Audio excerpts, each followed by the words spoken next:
IVC, Dale Gatefold 33 back with another video. This is a Lost in the Collection video, my May 2023 Lost in the Collection video. And disappointment for some here, I'm afraid. It's not my recent shootout, one keeping, one going. Yeah, in May, I didn't have a lot of time for listening to records, and I decided actually I would listen to some records that I haven't listened to for a while that I really enjoy. So it's all heavy hitters. So 10 heavy hitters that I've revisited, or heavy hitters in my collection anyway. Some of you may not agree with that. Before I start though, I just wanted to address so my last video where I did a show and tell video where I showed artists where only one record by them is enough for me. And the comments lit up. They lit up, all my thousands of viewers and thousands of commenters, about kind of what are you doing if you've not got a heart, blah blah blah. So I just wanted to sort of address that a little bit, or redress that a little bit, in that you know, I'm not an automaton. I'm not driven by formulas and spreadsheets. I'm not an AI bot. I do have a heart, and so it isn't just, you know, you have to justify your place in the collection based on a whole series of different formulae. Sometimes you can just pick up a record and want it because the heart says so, not necessarily the head. So, you know, this example, for this record,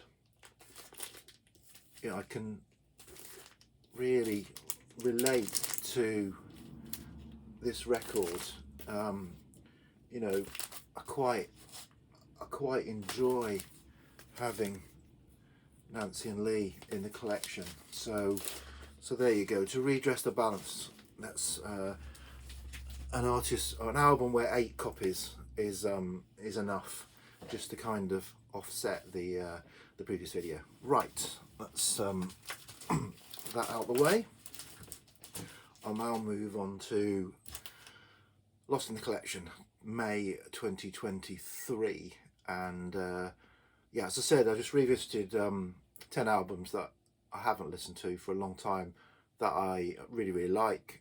Just kind of, they've been missed out, so I thought I'd go back to them. And I tried to do actually 10 different genres, subgenres, just to mix it up a bit. So in the library music genre, these are in no particular order, I went back to this. This is Feelings it says music by Jay Richford and Gary Stephen, but it's actually by Stefano Torossi, an Italian library music maker, producer, musician, arranger. And yeah, so he used an alias for this. This is, you know, as it says, Feelings. It is a library album made up of different tracks that are supposed to be representative of feelings. So you've got flying high, going home, walking in the dark, fighting for life, feeling tense, running fast, loving tenderly, fearing much, being friendly, having fun. And each of those tracks try and evoke that kind of feeling. Okay, next up in the modern rock, modern prog, I suppose, that is Catatonia, Scandinavian, I'd say Swedish. Are they Swedish? I think they are Swedish. Band. This is Last Fair Deal Gone Down, their album from I want to say early 2000, from 2000. This is a reissue, double album, sort of dark prog, and in fact, yeah, of all the ones I went back to, this was the one that kind of did least for me. It probably went slightly down in my score. Still probably a keeper in the collection. But yeah, this is nice to revisit. Catatonia, Last Fair Deal Gone Down. Okay, some prog, some sort of Canterbury prog, I suppose. Caravan. And I thought I'd go back to this. This is an album that doesn't often get shown. Often when Caravan gets shown, they're kind of big sort of first couple, well, second and third albums get shown, but this is For Girls Who Grow Plump in the Night, 1973 on the Durham label. This is a really solid Caravan album. Yeah, really enjoyable, early 70s Canterbury prog, classic rock album. Yeah, really enjoyable to go back to that. Okay, now we're in the, what are we in, the kind of pop, Baroque pop field. Scott Walker, Scott 3, possibly my second favourite Scott Walker album after Scott 4. And yeah, this is a reissue, 2014 reissue that came out. Yeah, so it's lovely sounding of one of those, I think, were they Abbey Road kind of, what do they call them? Whatever the gimmick is, multi half speed, isn't it, or whatever it's called, that's it, half speed. Yeah, so I love the kind of run of Scott Walker albums, probably the 5 Scott through to was it Until the Band came in or something like that. Some good albums there. I used to have an original of this and regret it was a kind of VG copy, but having the proper laminated clarifoil cover, although they've done a really good job with this reissue, kind of regret getting rid of it, but subsequently I found out they go for an awful lot of money now, decent originals, so unless I chance upon one, this will be doing me for now. This one plays really well, great album, Scott 3. Okay, now for my slightly strange copy. So I've not played another album I've not played properly for 5 years, don't know why. So this is Electric Ladyland, Jimi Hendrix Experience. So this is an early press, not first because it hasn't got the blue writing, but early press. This one is the wrong way round. So this is how it was when I bought it. I bought it from a car boot sale for a couple of pounds. So the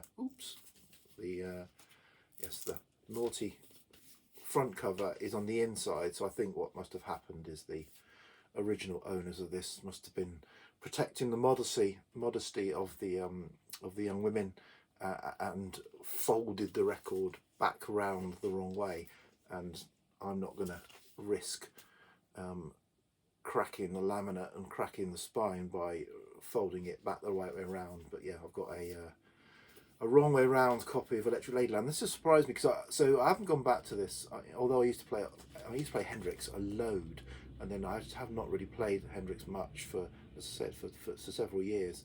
And this was a lot more, I guess, a lot smoother and more melodic and more easy paced than I remembered. I kind of thought it was going to be very hard and heavy, but it's not. It's got some really lovely moments and it really flows really well. So yeah, good to go back to Electric Ladyland by Jimi Hendrix.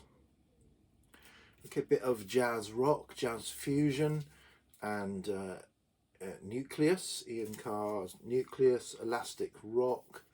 So this is not a Vertigo Swirl original, but it is a slightly later 70s spaceship label. This has got a Unipack cover, so yeah, slight damage with rip on the die cut, but yeah, great kind of very enjoyable jazz fusion. I'm not a massive jazz fusion person, but I do kind of like the Nucleus first few albums, and yeah, good to go back to that. Chris Spedding on guitar, and yeah, good album. Okay, next up, one of the pride of one of the kind of real lovely albums in my collection. This is Sam Cooke's Night Beat, 1963.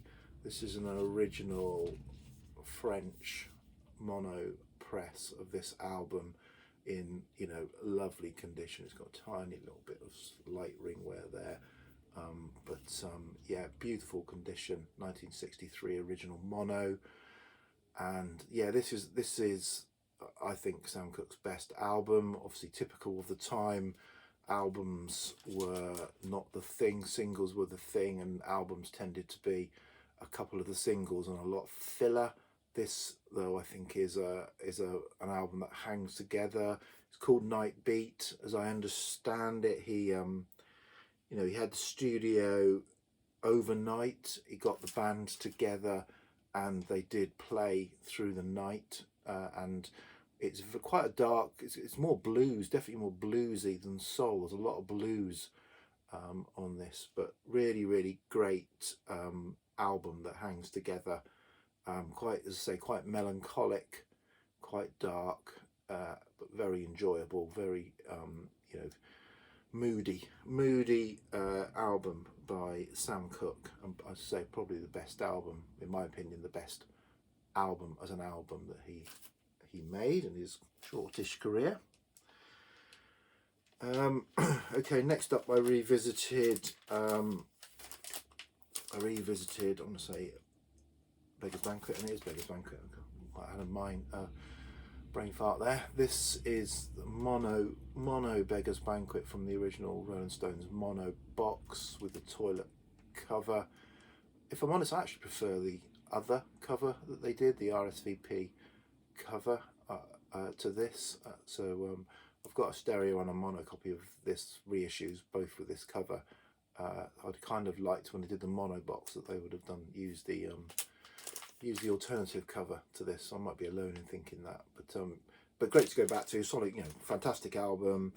I don't think it sounds better in mono than stereo, but good to revisit.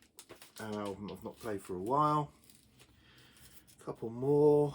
So next up is Dukes of Stratosphere and Sonic Sunspot, so a kind of neo-psych album. Obviously everyone knows the story, probably XTC offshoot or side project where they're trying to live out some of their 60s psych. They're very big fans of 60s pop, UK kind of pop psych, and this was their sort of them doing a homage, a pastiche, whatever you want to call it. This and 25 O'Clock, the EP.